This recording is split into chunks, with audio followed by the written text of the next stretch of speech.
Good afternoon, ladies and gentlemen, audience all over the world, wherever you are. Thank you and welcome to another issue of BNS, the Broken Not Shattered podcast. Your host, Ike Webily. Today is all about Father's Day. And so before I even go any further, I want to say a big thank you to all the fathers who are out there, those who have been taking care of their families, taking care of their responsibility, raising their children, even stepfathers and single fathers, whoever you are. Just want to say a big thank you for all that you do. Your role in this society and in our community and our families are very, very crucial. I didn't want to bring in the old men today, so what I did, I brought in the younger men and the younger generation who are going to talk about fatherhood in all sincerity. With this generation, they will tell you as it is. So I hope they don't go overboard, but if they do, hey, it is what it is, right? So in the house today is DK from Maryland and EK from London, England. Gentlemen, welcome to Broken Not Shattered. For those of you who have watching us for the first time, please feel free to go to our YouTube channel, click like, and also click the notification button.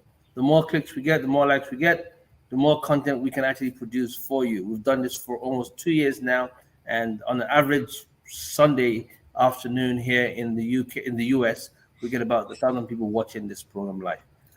Today is all about Father's Day and fatherhood. Gentlemen, what is fatherhood to you? Let's start with DK, who is in Maryland. Whew. So, good afternoon, everyone. My name is DK. But anyway, so fatherhood to me means leading by example. It means someone that's always there, someone that's caring, someone you can lean on, someone you can talk to any moment, and just a great example, essentially, just someone that you can look to for anything and anything. That's what father means. Wow, leading by example. I like those words that DK used there. EK, what does fatherhood mean to you? Oh, well, after DK's great example, I'll try to go in a different direction. I would say fatherhood means care. I think care is is a wide adjective. I think in terms of care, it means caring for your mental, caring for your spiritual, caring for your well-being, caring for all types of elements of your life. And I think by being a father, naturally you care for your children and your family. So yeah, I'll say fatherhood, resembles care and care for all types of elements in your life. So yeah. Wow, interesting. I like that from young men actually expressing themselves from that perspective. For me, having had a father and now being a father, I think fatherhood for me, the first one that comes to my mind when I think about it is responsibility. And that responsibility is a heavy load to carry for every man who happens to be a father in some sort. It makes you sometimes deny yourself to ensure that those who are dependent on you require you to go a step further. And sometimes the decisions you make, they might not like it. Sometimes the path you might take to get that responsibility checked, your kids might not like it. There's some things my dad used to do that I couldn't stand. And so when my daughters try to knock heads with me, it's okay. I know at the end of the day I'm going to win. So because I'm the one who's responsible, I'm the big man, right? So, but I also have a tendency of listening to what they say and show some empathy and care and compassion. And I think that's so big when it comes to fatherhood. So for me, it's responsibility. Guys, you guys are a different generation altogether, growing up in a different world altogether in the Western world. However, Ike, in your case, your father is a very strong alpha male and Nigerian at that also too. He's an Igbo man to the core. You are not, because you are born and raised in the United Kingdom. But there's going to be some cultural clashes. What kind of cultural clashes did you see growing up, and how has that impacted your life as we discuss father? That's a great question. I think you described my dad in the best way possible. Igbo man to the core is how I describe him. A proud Igbo man that likes to instill discipline. I think just being an Igbo man in itself means you have to know who you are, where you've come from, and why you're doing certain things that you're doing to provide for your family. And there could be some culture clashes there. I'm very proud of my Igbo heritage. I'm very proud of my Igbo culture. I know where I'm from. I know the village. I even know the ward. So I am very proud of where I'm from. But being born in London, raised in London, there are some things I just couldn't get my head around when I was growing up. So, things such as, waking up on Saturday morning at 7 a.m., right? And you're not going out, there's no rush, there's no agenda for that day, but you're waking up, you're doing your chores, and it has to be done. I was like, no, Dad, I had a long day at school yesterday. I want to sleep, I want to rest. We're not going out, so there's no rush, but it's to instill discipline. And when I was growing up, as you know, you're like, oh, yeah, here he goes again. Here we go, Saturday morning. Here we go again. The music is playing, and you've got wake up at 7 a.m. to go and clean up the house. And you're just like, oh, I just want to sleep. Right. So growing up, it did take. It was a lot of back and forth between me and my father. But as I've grown and developed into the man I am today, I see why he did it. I see why discipline and instilling discipline in his first son is so important. And there are lessons that I can take from him in just being disciplined in what you do that will, sustain me throughout the rest of my life. I like the part that you said about the first son, because both of you are first sons. And so what do you think he was trying to do then when he was instilling those values in you as the first son? Why was it important as the first son that you got those values in your own understanding? Yeah, I think that's another great question. I think as a first son, we all have a responsibility, as you kind of alluded to earlier. We have a responsibility because one day we will, God willing, be fathers. One day we will be male role models to whoever looks up to us. And, being responsible is a staple of manhood, I would say, and fatherhood especially. I think me having to wake up at, 7 a.m. on a Saturday because I'm his firstborn, it instills in me discipline, and then I am able to pass it on to my siblings. So my younger sister, my younger brother, and then they will see me and say, Ike wakes up at 7 a.m. He gets his job done. I have to do that, and I have to pass it on to my children, and that just kind of, it's like a butterfly effect. Like it just kind of keeps growing, and everyone kind of follows that path because of what my dad did for me. So it is very clear, and it's very intentional why he did it. When I was growing up, I was like, oh, just leave me alone. I want to sleep. But now I really understand the benefits, and we'll reap the rewards of it. So yeah. That's good. DK, your case is a little bit different, but almost the same. Your dad born and raised in the UK.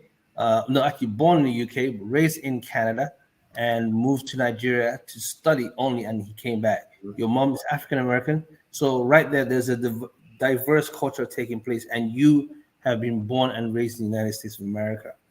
Where does the culture come in, and how do you wrestle with that from a father-son perspective? So from a father-son perspective, excuse me. So what I would say is that we have a very interesting dynamic in terms of many different things, such as respect. I would say the main one is respect, because there's certain things that my father will not take. There's certain actions he will not take at all. But at the same time, majority of the things he's very okay with, because we have a great relationship, because he's Canadian, or he's somewhat ideals, but the Igbo ideals come from his time in Nigeria. My grandfather, who came to stay with us sometimes, I could tell that the energy that my grandfather gave was very different energy my dad gave. Because my grandfather's from Imo States, from Owerri, the village, so he was definitely more of a stronger type of no joke, no take nothing from people. But my dad kind of eased up a little bit. So I would say with him, it was only certain flashes of passion, where if I said something smart, move a little too slow, he would flip, and I'm just like, where'd that come from? You know what I'm saying? But for the most part, it was this, because you say he was raised in Canada. For the most part, everything he understood lots of the culture classes that would happen. But since my grandfather is straight from the Owerri, the village guy, he definitely instilled my dad some places in his brain where he's like, okay, I'm not taking. Oh no, hell no, I'm not taking that. Come on, with you know what I'm saying? So I would say the culture clashes came from definitely the certain the level of respect and moving too slow and doing things without purpose.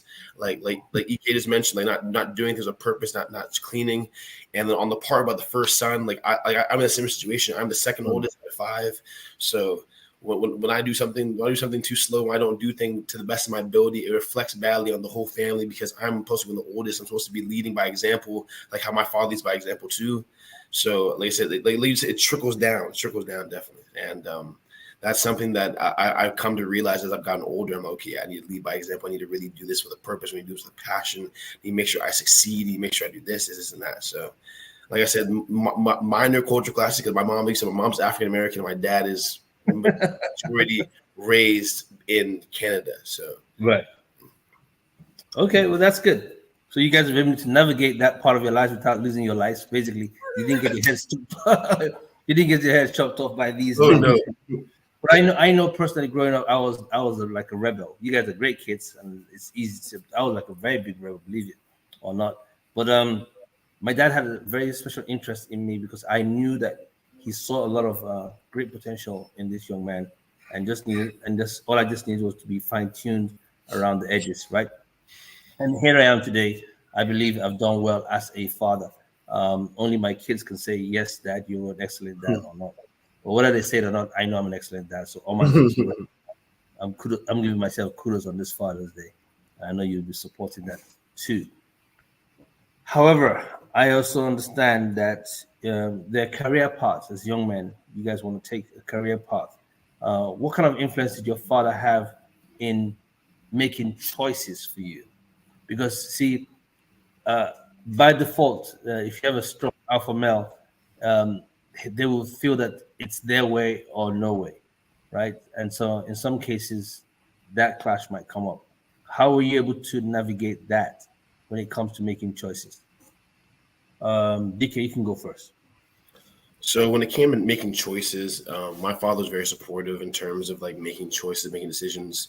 Especially like my latest big decision was really like deciding to do like a fifth year university, and my father was very supportive. He used his own experience. Like he went to university in Nigeria. He had 6 years. Fifth year is nothing. You know what I'm saying? So with those decisions, he was very supportive in, and also like choosing where to go towards my career path. He's very supportive in that too, as I was weighing options of where to go. As you said, I recently graduated. I'm going to a new stage of life. He was like, okay, you should take this offer. And he was very supportive. And every single time that I asked him for advice, he would give it to the best of his ability. So, and he would use his own experience and also like his own perspective. And sometimes with his career path, he's like, okay, I wish I did what you're doing, because this took me much longer time, my path, et cetera, et cetera. So, yeah. Okay. Ike, and you? Yeah, I think choices, especially being a firstborn, first son, it was really a sense of communication that was needed.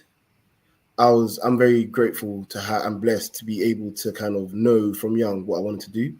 So from the age of 14, more or less, I kind of knew either I wanted to be a footballer, which I know you guys call soccer players on this stream, or a footballer as we call it in the UK, the correct term. So anyway, I said either I want to be a footballer or a banker.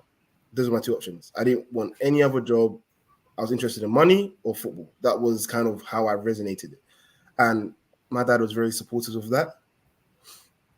As I grew up and I learned that there is different levels to banking. So there's personal banking, there's corporation banking, there's investment banking, and finance is just a massive, massive world. And you find out so much as you grow up, as you know.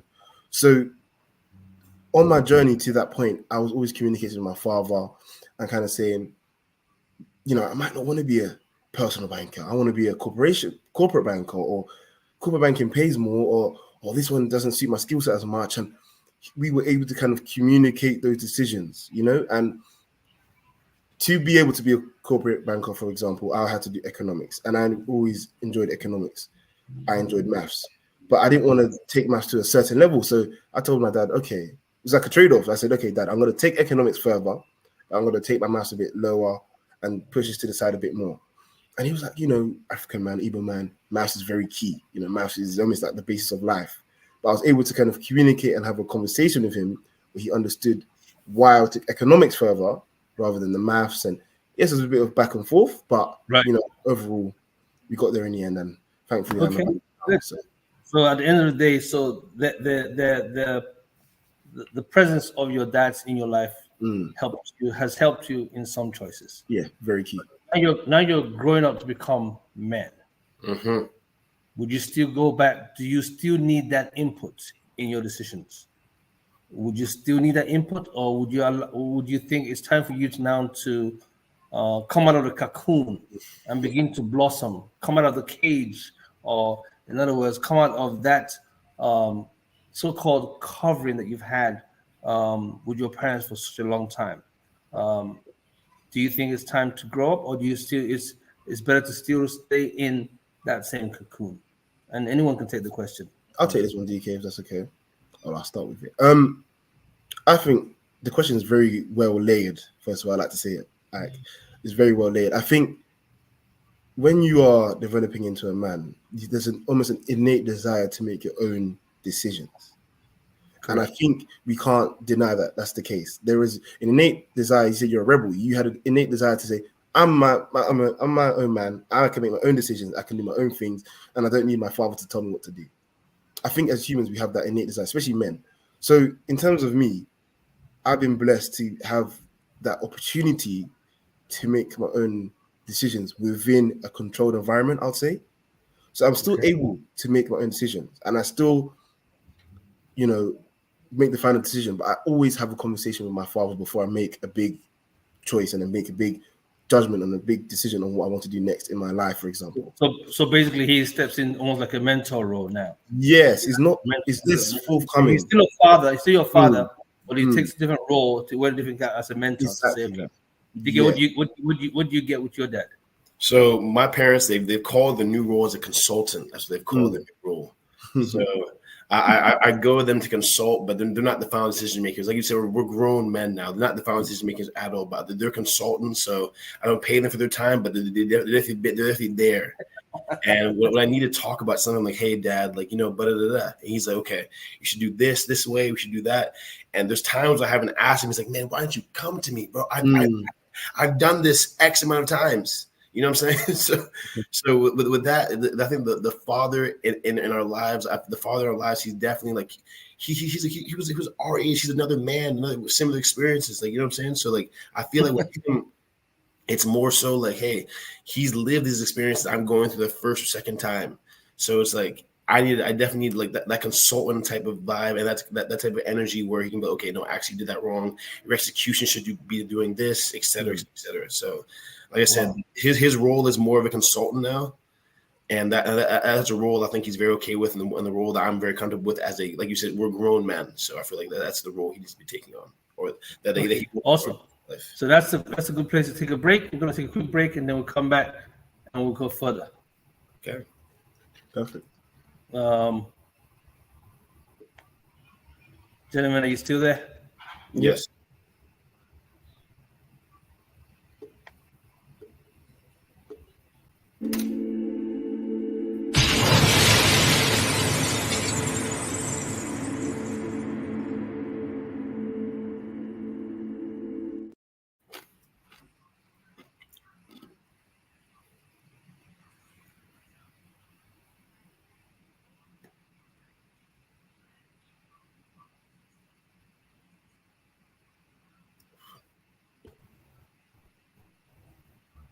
All right, we're back. Sorry about that. We had a short-term hitch there. We're almost done for the day. It's a 30-minute show, so we've done very well so far. Okay, so at this time, I want to bring someone else in, and who's going to come from a different perspective altogether, gentlemen. And this person, I'm already laughing, is female.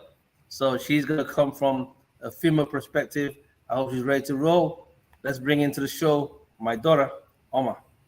Hey, Oma. Hi, how are you? I'm good. How are you? Okay, so it's Father's Day. We have been talking about fatherhood, and what is your own experience with your own dad? What do you think how did you know that all that? My dad is someone, obviously that's you, but my dad is someone that like treated me like an adult from young, which I very much appreciate because it helped me like understand the real world at a younger age and not be like too coddling, but at the same time like be there for me when I needed it. So that's something I genuinely like I'm grateful for. My dad was funny, he was real. He taught me like how do I say this without sounding like a bad person? Let, But like, let me help you for a second, right? okay. You're using the word was and as if I'm gone. I'm Oh still no, alive. you're still here. You're still here. Let me I, not. I I need don't you mean to it like say, that. No, you're still here. Because your I dad, think I'm saying that was is, yeah, okay, go is ahead. I think I'm saying was not because like you're not here, but like I feel When like growing up, okay. I see yeah. what So like I'm an adult now. Like not that I don't need you, but like the things that you have taught me have helped. So let me use is basically. But just finding new ways to do things, and if things don't work my way, finding a different route or asking for help. That's something my dad taught me. So what is let's talk about culture. You were mhm. also born and raised here in the US, right? Yes. Uh, Hmm. I carry myself as a Nigerian guy who understands the culture, but in Hmm. most cases, my orientation is very open to in Hmm. some. Where do you think there was a clash in growing up? What are the ethics that I have tried to push on you that sometimes you feel is a bit too much? I think it was said earlier. I don't know if it was said earlier, but growing up, growing up as an American, there are things that like you guys didn't do. For example, sleepovers. Like sleepovers, I didn't go on sleepovers when I was younger because my parents were not letting me go to anybody's house without vetting, without calling their mom, their dad, knowing who's gonna be there. Like do they have siblings, things like that. So I feel like I don't want to say over controlling, but like there's like a sense of like it's for safety obviously, but I feel like there's like a sense of like I don't use the word controlling because that's not a good word to use, but that's how I felt. And now that I'm older, it wasn't necessarily controlling, but it was more of like just safety, making sure like we're okay and we're safe. It was more for protection, really, just to Protection, protect you. yeah. And it's based on experiences that one has happened, seen, growing Hmm. up or heard about. That you try to protect your kids sometimes, and those clashes, right? Yes. And who's saying what and who's doing what and where one is going, and you take Hmm. this for granted until you become an adult, and you hear some very traumatic stories that are out there. Okay, Yeah. so what other qualities do you think you and your younger sister had taken in from your dad? And if your dad wasn't here, what would you say about him? For qualities, I think one thing for me, either me and my sister for sure, is we don't take uh, BS. I'm gonna just say it like that because you don't do that. Like in the sense of we stick up for ourselves, we stand for what we believe in, and that's something that you have done since the beginning. So I think that's probably one of the biggest qualities I take from you, just like standing up for myself. And I was someone that didn't really do that. My sister more, she's more of someone that's like she's more of like will stand 10 toes, and me, I'd like let people walk all over me. But I've learned from my dad, obviously, that's you need to stand up for yourself in this world because no one's gonna do it for you. You get to like be your own advocate. So that's like probably the biggest thing I've gotten from my dad. And if my dad wasn't here, what would I say about my dad? My dad is like my friend. Like now, obviously, like I'm 21 now, so me 21 and like me at 11, my dad are like two different. My dad is two different people for me. Now, like my dad is my friend. I can call if I need help, help me out with things. Um, he'll give me advice. Usually, the advice is good. Not saying he didn't give me advice when I was 11, but like more now that I'm more mature, the advice is more of like navigating through like my career choices or my relationships with like whether they're intimate or not intimate, things like that. So he's someone that will be there for me. He'll keep it real all the time. He doesn't like to sugarcoat anything. There's sometimes I don't like hearing what he says, but in the end, it is beneficial for me. So I do appreciate that as well. Okay, I'm gonna let you guys have this conversation. I'm gonna bounce out in a minute, and you Okay. guys are gonna take the next couple of minutes and have the topic is your parents involved in your relationships, and I'm talking about choices of your spouses, choices Okay. of boys or girls that you meet. Where do your parents come in? I'm gonna let three of you have this conversation as I step away, and Okay. Wow. Okay, the question was our parents in our relationships. Mm-hmm. Okay, God, who wants to go first?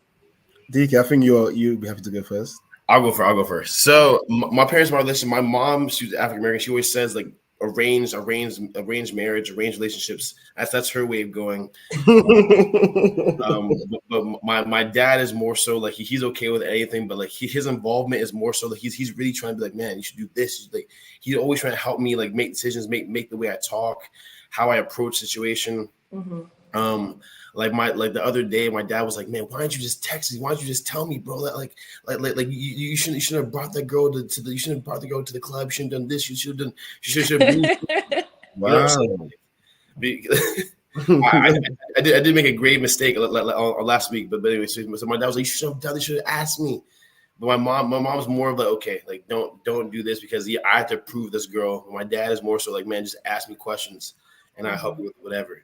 And in terms of relationships, he's always so like this, like both of them. At least like Omar just said, I was very okay with talking to them about anything in terms of, like real relationships, about like intimate relationships and like friendships, all that type of stuff. So my parents give great advice, and they both are very heavily involved in everything that I do. So that's good. Omar, do you want to take the second?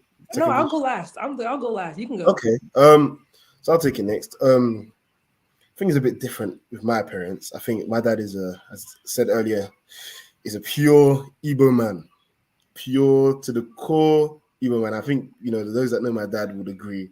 But he's someone I can speak to, and it might not be every single minute detail, as DK said. Text me, but if I need like a generic info, so Dad, I've met this girl. Kind of, how do you approach this? Or how do you? I wouldn't even say I've met this guy. I just said, how do you approach this? And then he would offer me advice based on that. And it is very, very useful because sometimes we forget that our dads have had pasts and they could be pretty and nice and they could be very ambiguous, I could say. So, there's a lot he's gone through that I could take from him. And, once I grew up and I've speak to him more and the communication is more open, I then am able to kind of say, Dad, did you go through this? Or how did you navigate this issue? Or what do you think about this issue? And from there, I'm able to, sort anything I need to sort. So yeah, that's what I'd say. That's good. For me, my parents aren't necessarily as involved when it comes to like intimate relationships, just because I feel as though like I don't want to bring anybody to my parents that I'm not like serious about. Like, I honestly, like this, we're being honest, the last person that I was like talking to, I didn't tell my parents about till like way after. And I only told both my parents just because like I needed advice on something and it was like really like eating me up. And it was until like I explained to them like the whole situation between me and him, and they were giving me advice, and their advices kind of correlate. But in regards to their involvement, they're not really involved, not because like they don't want to be involved, because I don't make them involved. And I'm not sure that's a bad or a good thing, but that's just because like I don't want to bring just anybody to my parents. Because like once I bring you, for me, it's like once I bring you to my parents, it's like, okay, like we're locked in. We might not get married, but the goal is to get married. So it's like I don't want to just bring any person I'm dating or anyone I'm dating. So it's not like my parents aren't involved, but I choose to not involve them per se. But now, after the last thing I was in, now it's like, okay, I want for them to be involved. So I ask them questions like, oh, how do I go about this? How do I go about that? And that's with friendships too. Like my mom has always told me, like when it comes to like friendships or relationships in general, it's like, what are you benefiting from this? If you're not benefiting anything, then like let them go. And that goes for everything too. So their involvement, I would want their involvement, but I feel like I said, like, I don't want to just bring anybody to them. So it's like, they're not involved because I don't put them in my relationships. Would you say it's like delayed involvement, or delayed involvement? You're ready to say I'm serious with this person. Yeah, exactly. Like I haven't brought anybody to my parents, and it's not like because they haven't been serious. So it's like I just want to bring someone to my parents that is like me, have the same morals, have the same goals, things like that, and then I feel like we'll go from there. So delayed involvement is the right word to use. Yeah. I think also my experience might be different because like I commuted from university the past 2 years, so everyone that I'm serious I have to come home. I was like, hey, what's up? Oh yeah. So like it always became something where it was like, okay, like I have to come home to my parents, hey, this is my friend, or this is my girlfriend, et cetera, et cetera, et cetera. So their involvement was from the jump usually. So Yeah, that's interesting, to be honest. I think it's very interesting to see the contrasting experiences that we both have as a result of our contrasting backgrounds. And yeah, you said your dad almost Canadianized, if that's a word for yeah, one use that. Canadianized. Canadianized. So, having that background and having a dad that's an Igbo man to the core and has come from Nigeria, born and bred, there's obviously going to be different experiences and different, viewpoints, and it reflects in our lives. So yeah. Okay, so there might have been some technical difficulties, but my dad will be joining us from my camera. But are there any last words you want to say to your fathers before we end the podcast? Yeah, I'll start. Well, yeah, I just want to say I really am blessed and truly grateful to have my father. The life lessons he's taught me, the advice he's given me, the foundations he's instilled in me, will never be forgotten, and it will always be taken forward. And his legacy will be kind of carried forward by me. I'm his first son, so everything that I do reflects on him, and I'll continue to fly the Okafor flag high and do my best I can to represent my father in the best way. So yeah, I want to say Happy Father's Day, Dad. Happy Father's Day, Dad. Happy Father's Day, Dad. You mean the world to me. You are my best friend. Me and my mom are best friends. You truly have taught me so much. There is nothing that I don't feel comfortable telling you about. Like that, you truly keep me like grounded. You taught me so many lessons that like I would never forget. Yeah, you are a great person, and I want to be like you when I grow up and make the sacrifice that you make for my family, for my family. That's good. I want to say, Dad, are you coming? I guess my dad's coming. But happy Father's Day to my dad. I carry we all carry our father's last names. Yeah. So like whatever we do is like in like you can say like a legacy of them. So I just want to make sure I'm doing that and like forwarding the legacy of my dad and the last names. Happy Father's Day, Dad. Happy Father's Day to all the fathers in the house. Hey! So this is a Father's Day special, guys. Thank you so much for all that you've put in. I intentionally left you guys to run this last part so everyone can get to see how in-depth you guys are as young people. Yeah. Both DK, EK, and Omar is done a great job. So on behalf of Broken Not Shattered, all of you who have actually contributed today, thank you so much. I know you're asking a lot of questions. We can't answer those questions because it's a special event. But next week, I'll be here to discuss some more things. And what else? To all the dads out there, have a great time. You guys make sure you take your dads out. Please stop buying us ties and socks. Buy us some good stuff that you guys will get to your mothers on Mother's Day. On behalf of Broken Not Shattered, please don't forget to click, like, and follow us on all our social media platforms, wherever you find the BNS podcast. We love you. And in my famous 3 words, love, peace, and more grace. See you guys next week. Bye.